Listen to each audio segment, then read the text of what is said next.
Bonjour à tous et bienvenue dans ce nouveau numéro de La Voix est libre, le rendez-vous politique de la rédaction. Mon invité cette semaine est Xavier Bonnefond, nouveau maire UMP d'Angoulême. Bonjour. Bonjour.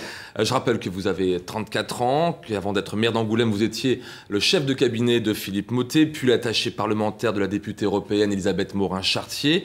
Vous avez donc battu Philippe Lavaux le 30 mars dernier avec plus de 60% des suffrages. Ma première question sera la même que celle que j'ai posée la semaine dernière à Jérôme Baloge. Quand avez-vous vraiment compris que vous aviez gagné et qu'est-ce que vous avez ressenti à ce moment précis ?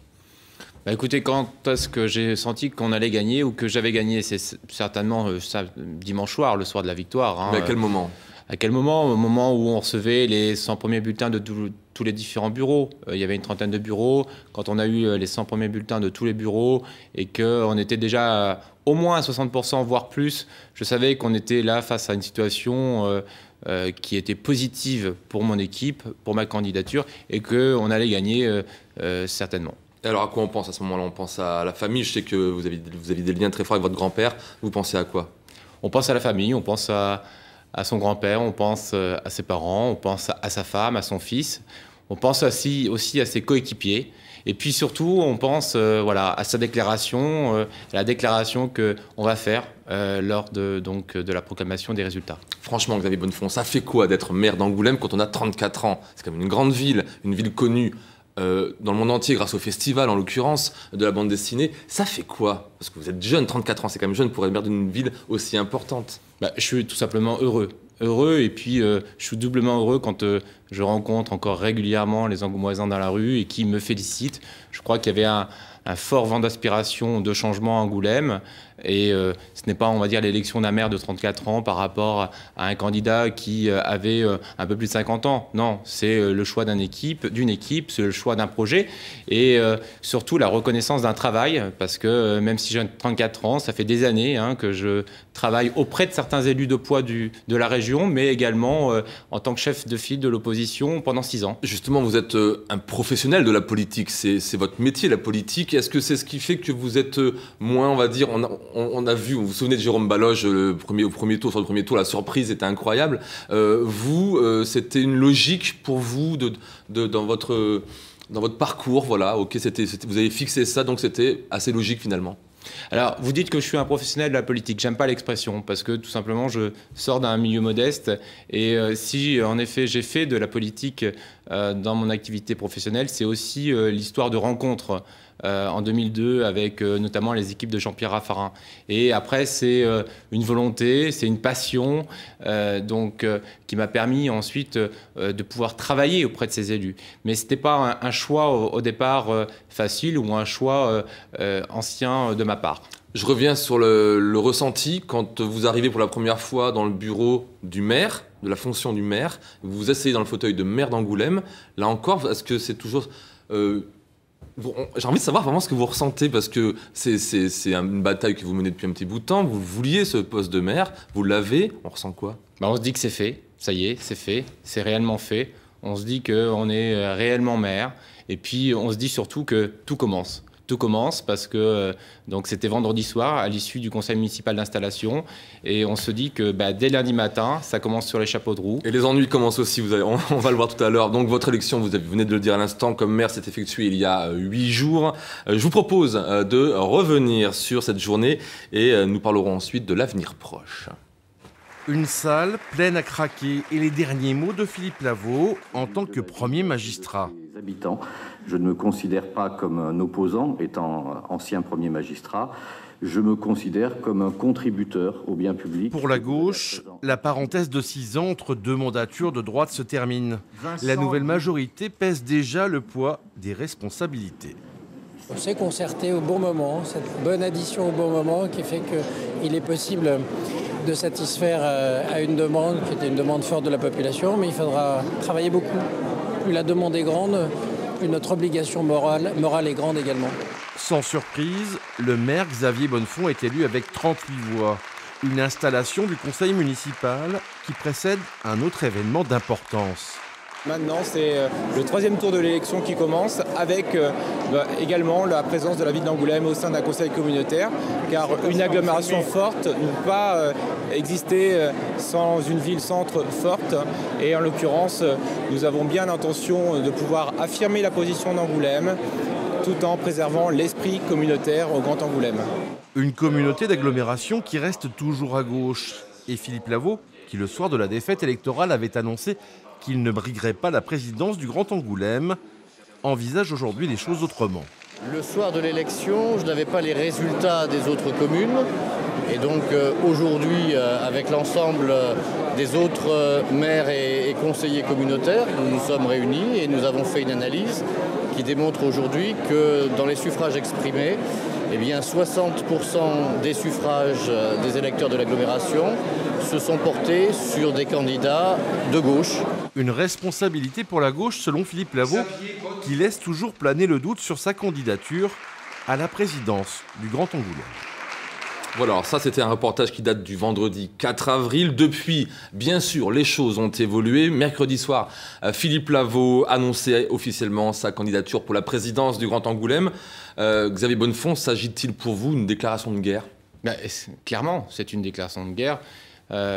Les maires donc, des différentes communes de l'agglomération, en choisissant Philippe Lavaux et en ne permettant pas éventuellement à d'autres candidats, d'autres maires de d'autres communes, même de gauche, de se présenter, ont pris justement le choix, ont pris la décision de déclarer la guerre à la ville-centre parce que tout simplement, c'est la fin de l'esprit communautaire. C'est la fin de la recherche du consensus. C'est quelque chose d'important, c'est quelque chose qui existe depuis des années dans le conseil d'agglomération. Donc c'est un choix, on va dire, inacceptable. Et puis surtout, c'est une position immorale pour Philippe Lavaux d'avoir accepté d'être candidat à la présidence. Expliquez-nous ce qui vous empêche de travailler avec lui. Écoutez, non mais les choses sont assez claires. Qui a la légitimité démocratique? C'est mon équipe, c'est moi-même. Nous avons été élus sur un projet. Nous avons été élus à plus de 60%, comme vous l'avez rappelé. Il faut quand même savoir qu'à l'échelle d'un bassin de vie comme le Grand Angoulême, les priorités municipales ainsi que les priorités d'agglomération sont intimement liées. D'ailleurs, donc, dans le projet que portait Philippe Lavaux, il y avait beaucoup d'éléments qui étaient destinés à l'agglomération. Son projet n'a pas été retenu. Je vous interromps, pardon, ça veut dire quoi? Ça veut dire qu'à chaque fois, ça doit être le maire de la ville-centre qui doit être le patron de l'agglo? Est-ce que c'est pas un déni de démocratie, finalement, de dire, bah non, mais moi je veux... Pas du tout. Je n'ai jamais dit ça. Je n'ai jamais dit ça. Vous voulez un autre maire de gauche, vous voulez un autre président de gauche que Je suis favorable à une cogestion. Je suis favorable à la recherche d'une gouvernance partagée. Si on tombe d'accord sur une cogestion, sur une gouvernance partagée, je suis même prêt à partager éventuellement le choix et à porter mes suffrages, notamment pour les délégués communautaires du Grand Angoulême, sur un candidat de gauche. À partir du moment où on est tombé d'accord. Sens, quand Philippe Lavaux était le président de l'agglo et que certains maires de droite centre-droit votaient avec lui. Bien évidemment. Ce n'est pas la guerre à l'intercommunalité. On doit rechercher justement la dynamique du territoire. On doit rechercher éventuellement aussi la poussée de projets structurants qui vont dynamiser également sur le plan économique un vrai territoire. Le problème du chômage est un problème essentiel sur le Grand Angoulême. Et aujourd'hui, l'équipe qui soutient Philippe Lavaux n'a pas fait du développement économique une véritable priorité à l'agglomération. Nous souhaitons donner les chances de donner une meilleure place au développement économique à l'agglomération. Philippe Lavaux n'est pas le bon interlocuteur pour cela. Je vais mettre 2 secondes à la place des Angoumoisins et des habitants de Grand Angoulême. Si Philippe Lavaux est élu président de Grand Angoulême, on va donc vers un blocage, on est bien d'accord, entre Angoulême, la ville Angoulême et Grand Angoulême. Que les choses soient claires, on utilisera tous les moyens juridiques justement pour pouvoir en effet se défendre. Et les conséquences sur la vie des Angoumoisins? Mais la conséquence sur la vie des Angoumoisins, c'est d'abord la vie quotidienne. Moi, j'ai été élu sur un projet qui est surtout tourné vers les priorités municipales, le cadre de vie, la sécurité. Donc, nous souhaitons réaliser notre projet. Par contre, notre première priorité, qui est le développement économique, s'en trouvera forcément ralentie. Vous avez les moyens de le faire, de refuser de travailler avec Grand Angoulême? Est-ce que la ville Angoulême a les moyens de le faire? Nous ne partageons pas. Un retard monstrueux nous ne pouvons pas partager un projet économique qui n'est pas satisfaisant pour le territoire. notre travail, notre responsabilité. C'est pouvoir justement assurer la réalisation de notre projet. C'est de pouvoir justement apporter du développement économique au territoire. C'est donc de réaliser l'ensemble de notre projet. Et donc avec mon équipe, nous nous attacherons à nous donner tous les moyens à la ville et puis éventuellement en fonction de nos possibilités à l'agglo pour réaliser notre projet. Selon vous, comment est-ce que Philippe Lavaux pourrait renoncer à cette candidature ? Je crois qu'il faudrait qu'il prenne juste 24 heures pour tirer le bilan donc de sa défaite, pour analyser également sur plusieurs jours les conditions ou ce qui lui a manqué pour pouvoir ne pas l'emporter à nouveau à l'issue d'un mandat de 6 ans. À un moment donné, quand on perd, vous savez, il ne faut pas rebondir immédiatement et puis prendre en otage l'esprit intercommunal. Il faut juste avoir raison gardée, justement analyser les résultats, voir là où ça a pêché et justement admettre qu'il a été un maire absent, un maire qui a porté également des décisions qui ne répondaient pas au quotidien des habitants. Mais ça, si vous plaidez ça devant les maires de l'agglo de gauche, ils ne vont pas vous entendre. Si vous dites que Philippe Lavaux était un maire absent, est-ce que vous allez devoir un peu être plus doux, plus gentil avec eux ? Écoutez, je suis doux. Comment ça se passe les négociations ? Parce que c'est des négociations, évidemment. Doux et gentil. Et depuis mon élection, j'ai commencé le tour des maires. Et j'en ai vu un certain nombre. Ils vous disent quoi, ces maires ? Je peux vous dire aujourd'hui que si Philippe Lavaux était à nouveau jusqu'au bout, jusqu'à jeudi prochain, le candidat à la présidence de l'agglomération, il ne fera pas le plein des voix, je vous l'assure. Alors on verra ça donc, parce que je rappelle que l'élection du président et des vice-présidents de Grand Angoulême aura lieu effectivement jeudi prochain à 18h. Votre premier adjoint est Samuel Cazenave, candidat UDI au premier tour. On dit que vous n'êtes pas les meilleurs amis du monde. Comment allez-vous travailler ensemble ? Mais on n'a pas besoin d'être donc amis, en tout cas les meilleurs amis du monde. Minimum, il faut qu'il y ait un rapport de confiance entre les deux personnes. Écoutez, mais la confiance, ça se construit. Voilà, je n'ai pas de problème avec Samuel Cazenave. Samuel Cazenave a fait le choix du meilleur projet entre les deux tours. Aujourd'hui, nous sommes donc aux affaires. Il fait partie, bien sûr, de la douzaine de mes adjoints. Il aura forcément sa feuille de route également, comme les autres. Sa feuille de route qu'on aura construite ensemble. Et je n'ai aucun doute sur la confiance, la loyauté qu'il apportera à la ville d'Angoulême. Sa confiance, sa loyauté, ce sera par rapport à l'application de cette feuille de route que vous lui donnez ? Bien évidemment. Moi, je n'ai pas pris de délégation en tant que maire. Je n'ai pas gardé les finances comme peut-être l'avait fait Philippe Lavaux. Je veux, on va dire, animer, coordonner, agir de manière transversale. Parce qu'un maire a vocation un peu à s'occuper de tout, en tout cas à suivre le travail de tous ses adjoints. Donc, sur la base de la feuille de route que nous allons fixer ensemble, je ferai des points réguliers avec mes adjoints pour voir comment nos projets vont avancer durant 6 ans. Et si de temps en temps, la petite musique de Samuel Cazenave n'est pas la même petite musique que celle du maire Xavier Bonnefond, comment ça se passe ? Samuel Cazenave n'a aucun intérêt à avoir sa propre petite musique. La petite musique de Xavier Bonnefond, comme la petite musique de Samuel Cazenave, doit être la petite musique de notre équipe. Vous lui faites confiance, il n'y a pas de problème. Mais bien sûr, il n'y a pas de problème. Je fais une confiance totale au travail que réalisera Samuel Cazenave pour le bien d'Angoulême. Alors, Xavier Bonnefond, durant cette campagne des municipales, vous avez fait des promesses, comme tous les candidats, bien sûr. Promesse de ne pas augmenter les impôts, par exemple, promesse de ramener la sécurité en ville. Promesse également de rendre les parkings gratuits à partir de 17h et toute la journée du samedi. Retour sur cette promesse de campagne. On en parle juste après. La gratuité du stationnement le samedi et en semaine à 17h est une mesure pour l'instant suspendue à une étude d'impact sur les finances de la ville. Mais pour Xavier Bonnefond, nouveau maire d'Angoulême, elle doit être tentée. C'est un centre-ville qui souffre, un centre-ville qui manque d'attractivité par rapport à la concurrence des zones commerciales de périphérie. Donc il nous appartient de faire revenir des gens en ville, de redynamiser le tissu commercial. C'est une des mesures phares, bien sûr, avec d'autres, pour justement améliorer l'attractivité de notre cœur de ville. Redonner du dynamisme au centre-ville en facilitant l'accès au commerce, une idée réclamée par les professionnels depuis plusieurs années.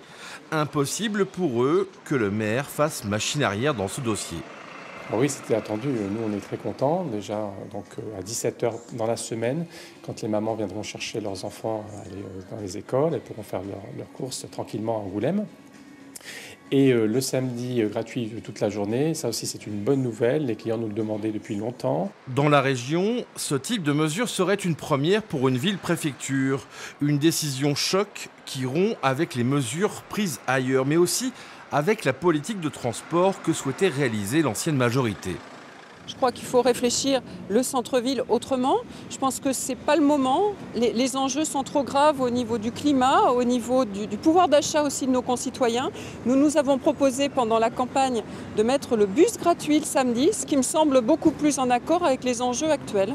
La gratuité sur la journée de samedi pourrait être remise en cause pour éviter les voitures ventouses. Elle serait partielle, mais elle concernerait bien les parkings souterrains comme les parkings extérieurs.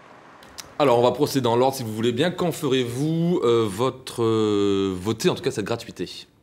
Le plus tôt possible. J'ai demandé aux services municipaux de réaliser une étude d'impact pour savoir quelles sont les pertes justement des recettes dans les caisses de la ville et puis également le gain sur le coût du service dans les dépenses. Et ça prend combien de temps, ça, une étude d'impact ? Écoutez, je l'aurai d'ici la semaine prochaine sur mon bureau. Ensuite, ça sera l'occasion de rencontrer les associations de commerçants parce que, vous savez, j'ai une règle. Pardon, je vous interromps. Ça veut dire que lors du prochain conseil municipal, ça ne sera pas mis au vote ? Non. Ça sera trop tôt. Ça sera trop tôt. Vous vouliez le faire au départ, c'était ça que vous vouliez ? Non, la presse locale l'avait annoncé. Dans mes propos, je n'avais pas annoncé de date. Hein. Ça fera l'objet très certainement du conseil municipal suivant où nous aurons, on va dire, les premières délibérations qui imprimeront notre marque dans l'action. Ce que je voulais vous dire, c'est simplement, je n'ai pas l'habitude de prendre des décisions tout seul avec mon cabinet ou mon équipe. Sur la base de cette étude d'impact, nous rencontrerons les associations de commerçants et nous verrons avec eux, en fonction de nos contraintes financières, quelles sont éventuellement les priorités. Est-ce que c'est la semaine à partir de 17h ? Est-ce que c'est le samedi en fonction ? Parce que, je le rappelle, nous sommes dans la continuité républicaine. Aujourd'hui, donc, nous réalisons pour l'heure un budget qui n'a pas été voté et préparé par nos soins. Donc, il faut aussi tenir compte des engagements qui avaient pu être donnés en début d'année par la précédente équipe. Alors, en ce qui concerne la gratuité tout au long du samedi, vous le savez bien, et c'est pas la peine de faire une étude d'impact, il y a la crainte des voitures ventouses qui peuvent être garées toute la journée. Et puis du coup, il y a beaucoup moins d'accès et d'accessibilité pour les autres. Il y a des solutions à ça. Il y a certains commerçants qui souhaitent privilégier peut-être pour le samedi, le samedi après-midi en priorité. Parce que c'est vrai que ça peut éviter aussi à certains de venir dès le samedi matin poser sa voiture, avoir des voitures ventouses et justement ne pas permettre à d'autres de venir en journée et accéder au plus près des commerces pour pouvoir réaliser leurs courses. Donc il faut, on va dire, en discuter avec les commerçants, avec leurs représentants et je suis assez certain de pouvoir trouver une solution. J'imagine que vous avez toute la campagne électorale pour en discuter. Bien sûr. On sait bien que les Angoumoisins, ils disent déjà qu'il n'y a pas assez de place de parking à Angoulême. Donc on imagine bien que ces périodes de gratuité ne vont pas améliorer les choses, en tout cas au niveau de l'offre de parking. C'est pas votre crainte ? Non, là-dessus, je suis assez confiant. On a, comme vous l'avez rappelé, beaucoup discuté avec eux durant la campagne, même avant, parce que je rappelle que pendant 6 ans, j'étais conseiller municipal. Donc j'ai pu croiser régulièrement ces représentants, ces commerçants de notre ville. Simplement, eux-mêmes, pour certains, souhaitent privilégier d'abord peut-être le samedi après-midi, pour éviter justement le problème des voitures ventouses dès le samedi matin. Donc il va falloir en discuter, et il va falloir arbitrer en fonction des possibilités financières que la ville peut assurer. On rappelle que l'intérêt, c'est de faire revenir les gens dans le centre-ville d'Angoulême qui a perdu des commerces, qui perd de l'attractivité, tout simplement. Oui, parce qu'on souffre en effet de cette concurrence comme dans beaucoup de villes de la région, des zones commerciales de périphérie. Voilà, et c'est aussi pour ça que dans mon programme, avec notre équipe, nous avons, on va dire, la ferme intention de stopper nettement, en tout cas en fonction de nos moyens, le développement des zones commerciales de périphérie et de nous battre pour préserver pour ça, le cinéma avec le président de Grand Angoulême. Pour préserver le cinéma en centre-ville. Vous savez, je n'ai pas besoin de m'entendre avec le président du Grand Angoulême pour pouvoir voter en commission départementale d'aménagement commercial contre une extension de zone commerciale. Je n'ai pas besoin du président du Grand Angoulême pour éventuellement aider ou porter un recours en commission nationale d'aménagement commercial contre une extension. Donc vous nous rassurez, ça veut dire que des choses peuvent se faire même s'il y a un blocage, au cas où Philippe Lavaux bien évidemment, nous serons... C'est important pour que les téléspectateurs comprennent que voilà, tout n'est pas bloqué non plus. Nous serons dans la possibilité de réaliser notre programme parce que c'est là-dessus que les Angoumoisins nous attendent et c'est là-dessus que j'ai pris des engagements forts. Pour le parking gratuit, Françoise Coutan dit que c'est pas le moment. Vous lui répondez quoi? Je sais que Françoise Coutan, justement, était plus sur une politique de transport gratuit. Je suis, on va dire, pas loin de partager également ce point avec elle. Simplement, je crois qu'il faut des résultats concrets, des résultats immédiats, le plus rapidement possible pour les commerçants. Ça faisait partie de mes 6 actions que je souhaitais mettre en œuvre le plus rapidement possible après l'élection. Donc, je respecte mes engagements et nous verrons après également, au cours de ces premiers mois, comment on peut développer également une politique de transport urbain gratuit ou en tout cas de favoriser le transport public. Alors justement, vous parlez des premiers mois, ça m'intéresse. Quels sont les chantiers prioritaires que vous allez mettre en œuvre au cours de ces 100 premiers jours? On sait que les 100 premiers jours d'un mandat sont toujours très importants. Ils sont la marque un peu du mandat et ça donne l'impulsion. Donc vous faites quoi dans les 100 premiers jours? Allez, on va dire 3 dossiers, mais très prioritaires, et qui seront concrètement faits. Le stationnement, déjà. Gratuit. Voilà, complètement, sur le centre-ville. La mise en place d'un service de soutien scolaire gratuit, également, dès la rentrée de septembre. Et puis, également, justement, la rencontre de tous les acteurs culturels, sociaux, économiques. J'ai assuré également une présence forte en tant que maire à la mairie. J'ai engagé, on va dire, une visite des services municipaux depuis maintenant lundi. J'ai également aussi pris des contacts. Permanences sans rendez-vous, c'est ça. J'ai pris des contacts également avec les acteurs économiques parce que au-delà de l'agglo, au-delà des questions de personnes, il faut, on va dire, abonder, porter un vrai projet de territoire, faire du développement économique, comme on l'a dit dans la campagne, notre priorité. Et cette stratégie que nous souhaitons, on va dire, porter, que nous souhaitons également aussi insuffler à l'agglomération, il faut qu'on puisse la co-construire avec les acteurs économiques et ça sera fait. Donc moi j'entends que concrètement dans les 3 premiers mois, il y aura le parking gratuit et les transports, enfin les bus scolaires gratuits. Le soutien scolaire. Soutien scolaire. Gratuit. Ouais. Voilà, concrètement c'est ça. C'est des priorités. Très bien. Maintenant, il y a beaucoup de dossiers qui arrivent, qui sont sur mon bureau, qu'il va falloir en effet traiter. Il y a des projets en cours, il y a des projets qu'on a partagés avec l'ancienne équipe, qu'on va également porter. Les permanences sans rendez-vous, vous comptez vraiment pouvoir appliquer cette promesse tout au long de votre mandat? C'est compliqué quand on est maire et c'est en plus si jamais on est vice-président de l'agglo. Écoutez, oui, non. J'ai beaucoup d'élus, députés, maires qui le font dans des villes bien plus importantes. Vous y tenez. Donc j'y tenais, j'aime le contact avec les citoyens. Je crois que c'est quelque chose d'important. C'est quelque chose qui permettra également de rester les pieds sur terre et d'être en phase avec les attentes de la population. Donc en effet, j'ai voulu ce geste symbolique, ce geste et vous le tiendrez. Fort. Dès samedi après-midi, donc je tiens en effet une permanence sans rendez-vous pour les concitoyens d'Angoulême. Allez, on se souvient que de la venue à Angoulême entre les 2 tours des municipales d'Alain Juppé, le maire de Bordeaux. Avez-vous évoqué concrètement un resserrement des liens entre vos 2 villes? Il va se passer quoi de mieux, quoi de plus? Est-ce qu'il va se passer des choses de mieux, des choses de plus? Vous le savez, on a signé une charte d'engagement sur l'économie, sur l'emploi, sur le tourisme, sur éventuellement le développement de liens entre nos formations et puis avec les universités de Bordeaux. Donc c'est des choses assez concrètes qui vont en découler. Dès le lendemain de mon élection, Alain Juppé m'a rappelé personnellement pour me dire laissons la phase d'installation que je sais toujours lourde quand on prend une ville. C'est quoi, c'est 1 an? Non, c'est quelques mois. Donc à partir, je pense, de la rentrée, c'est quelque chose qu'on va prendre à bras-le-corps. C'est un dossier qu'on va prendre à bras-le-corps. Et je pense que même avant l'été, nous allons reprendre des contacts avec l'équipe d'Alain Juppé pour pouvoir voir comment on peut mettre en musique ce rapprochement. Et surtout, ce que je souhaite, c'est que la situation à l'agglo s'apaise pour qu'en plus, on fasse profiter justement les Angoumoisins et le dynamisme économique d'Angoulême, bien sûr, de ce rapprochement avec Bordeaux, mais surtout qu'on le fasse aussi, profiter à l'ensemble du territoire du Grand Angoulême, parce que ce qui est important, c'est de réfléchir à l'échelle d'un bassin de vie. Angoulême est prêt à payer en effet de son temps pour pouvoir tirer l'ensemble du territoire vers le haut. Donc nous le ferons là encore et puis nous travaillerons activement, sereinement avec Alain Juppé. Un mot sur Manuel Valls. Dans son discours de politique générale, le Premier ministre a surpris tout le monde en souhaitant d'ici 2017 la division par 2 du nombre de régions et à l'horizon 2021 la disparition des conseils généraux, conseils départementaux. Bonne ou mauvaise idée ? C'est une bonne idée. Moi, je crois qu'on recycle un petit peu, là, en partie aussi, le projet qu'avait le précédent gouvernement sous la présidence Sarkozy. Donc, je crois que le Big Bang territorial, on l'attend depuis maintenant plusieurs années. Je pense qu'il faut le faire, mais on ne le réalisera pas. Donc, on divise les régions par 2 et on supprime les départements, vous êtes d'accord ? On ne le réalisera pas sans un consensus des élus locaux.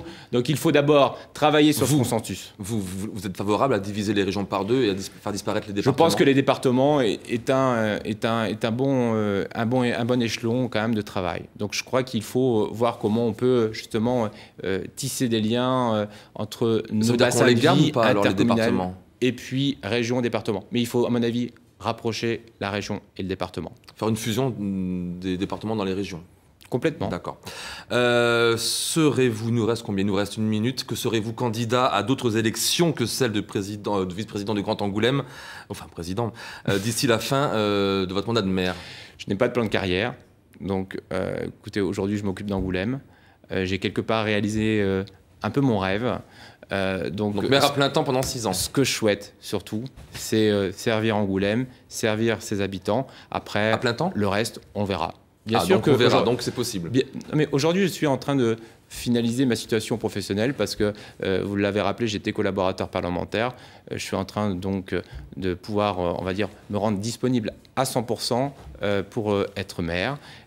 Donc, ce que je souhaite surtout, c'est servir mon territoire, servir ma ville, servir mes concitoyens, car Angoulême, c'est une ville que j'aime. Très rapidement, il y a une nouvelle génération à droite dans la région. Vous, Jérôme Baloge, Hervé Blanchet à Rochefort, Olivier Chartier à la région et d'autres. Est-ce que la gauche régionale est trop vieillissante ? Est-ce que c'est là son erreur par rapport à une droite rajeunie ? Je crois que les élus locaux socialistes sont quelque peu, à mon avis, installés depuis quelques temps, quelques années, ce qui rend éventuellement peut-être leur projet ou leur façon de concevoir la vie politique trop éloignée des attentes des habitants de cette région. Donc c'est évident que moi je me réjouis de l'élection de Jérôme Baloge à Niort, d'Hervé Blanchet à Rochefort, et puis de l'action que conduit Olivier Chartier au Conseil régional. Je crois donc vive la jeunesse en politique, c'est ce qu'on dit, c'est ça qu'il faut dire. Bien évidemment, je crois qu'il faut vivre avec son temps. Place aux jeunes. Ok, très bien, merci beaucoup, c'est la fin de cette émission. Merci Xavier Bonnefond d'avoir accepté mon invitation.